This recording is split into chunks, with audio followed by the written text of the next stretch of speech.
Bruna foi identificada durante o mais recente Censo Nacional de Isolados, Censo, cujo objetivo é identificar populações brasileiras com alta frequência de enfermidades genéticas ou anomalias congênitas, causadas por fatores de risco genéticos, como casamentos consanguíneos, ou ambientais, talidomida, vírus Zika.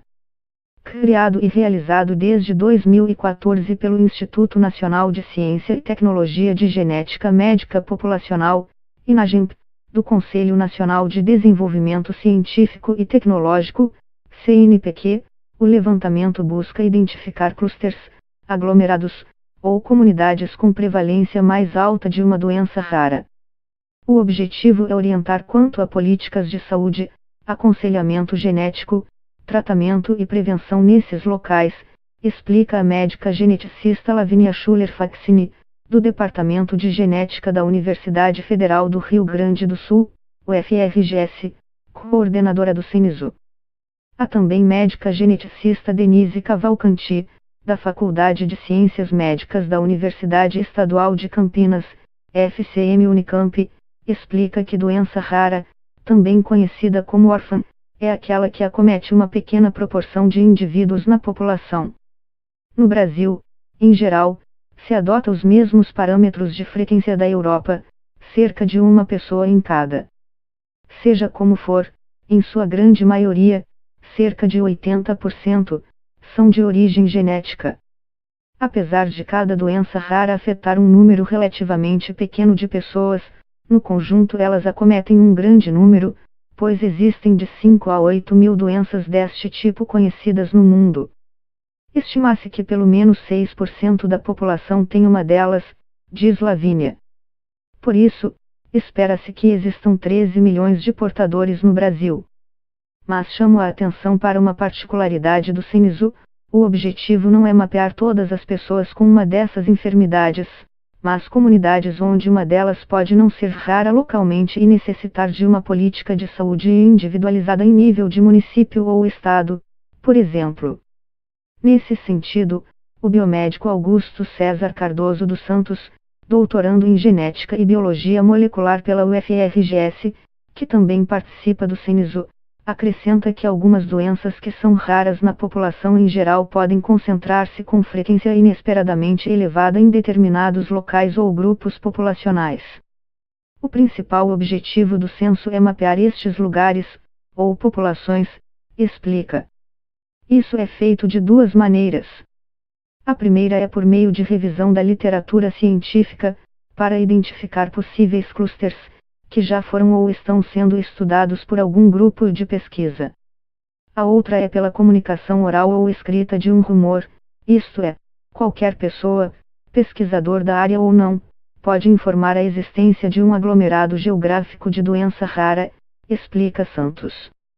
O nosso trabalho é investigar essas informações, avaliar se elas consistentemente caracterizam-se como clusters, se a causa responsável pela enfermidade foi encontrada e se a população está sendo atendida, por exemplo.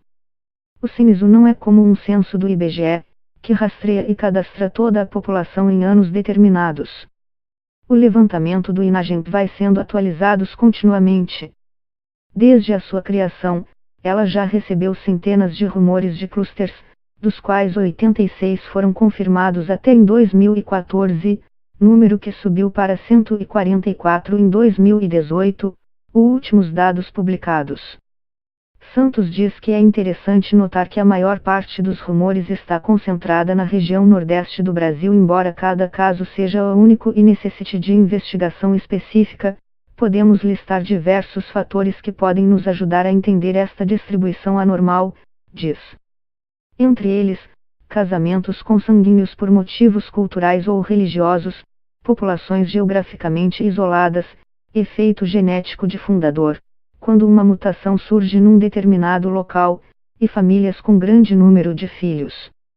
Ele conta que entre os clusters descobertos estão o de aniridia congênita, enfermidade ocular que leva à ausência de íris, em Alagoas, de albinismo, caracterizado pela ausência de pigmento na pele, no Maranhão, e de doença de Machado-Joseph, caracterizado por perda de controle muscular e coordenação motora, no Rio Grande do Sul. Há ainda o de mucopolissacaridose V, doença causada por deficiência de enzimas, que leva à disfunção na lubrificação dos órgãos, causando danos progressivos que podem afetar o cérebro, olhos, ouvidos, coração, fígado, ossos e articulações, em Monte Santo, na Bahia. Ela tem uma prevalência mundial de uma pessoa afetada a cada, diz Lavínia. Na cidade baiana é em torno de 1 em cada. Ainda é rara, mas proporcionalmente é muito alta, 30 vezes mais alta. O cluster de picnodesostose foi descoberto no Ceará por Denise, que não participa do CENISO. Em 2013 visitei, a convite da colega médica geneticista Erlane Ribeiro, o Hospital Infantil Albert Sabin em Fortaleza, conta. Nessa visita de 2 dias colaborando com Erlane para fazer o diagnóstico preciso de pacientes com suspeita de displasias esqueléticas, enfermidades que afetam o crescimento, nos deparamos com um grande número de pessoas com picnodesostose. Identificamos mais de 25 pacientes em 22 famílias atendidas por ela. Visto se tratar de uma condição rara, cuja frequência estimada era de 1 paciente a cada menos 1,7 milhão de indivíduos, propusemos um estudo inicial para identificar as bases moleculares daqueles pacientes. De acordo com Denise, que também descobriu casos em outros estados, como o da família de Bruna, que mora em Formosa, GO, a picnodesostose é uma condição genética com padrão de herança autossômico recessivo, ou seja, mais frequente em filhos de casais consanguíneos. Ela começa a se manifestar depois do 1º ao 2º ano de vida. Seus portadores se caracterizam pela baixa estatura, uma face característica, que é pequena, com uma região frontal proeminente, olhos protrusos, mais para frente, em relação à posição que seria normal, uma hipoplasia, desenvolvimento defeituoso ou incompleto de tecido ou órgão, maxilar e queixo pequenos, explica. As mãos também são muito pequenas, com as unhas curtas e alargadas. Embora não sejam consanguíneos, os pais de Bruna têm outra filha, Laura, de 10 anos, com picnodesostose. Descobrimos a condição genética da segunda pela experiência que tivemos com a primeira, conta a mãe delas, a dentista Iesa Galvão Lisboa Marchesano de Freitas. Elas têm baixa estatura, em torno de 1,35 metros, ângulo mandibular reto, o que provoca pouco crescimento da mandíbula e apinhamento dentário, além de falanges terminais dos pés e mãos hipoplásicas, provocando um encurtamento dos dedos.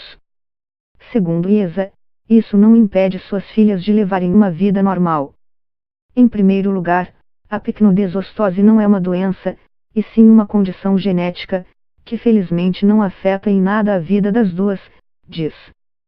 Claro que em caso de fratura é necessário mais repouso, mas elas têm vida normal, estudam, trabalham, fazem academia, têm vida social.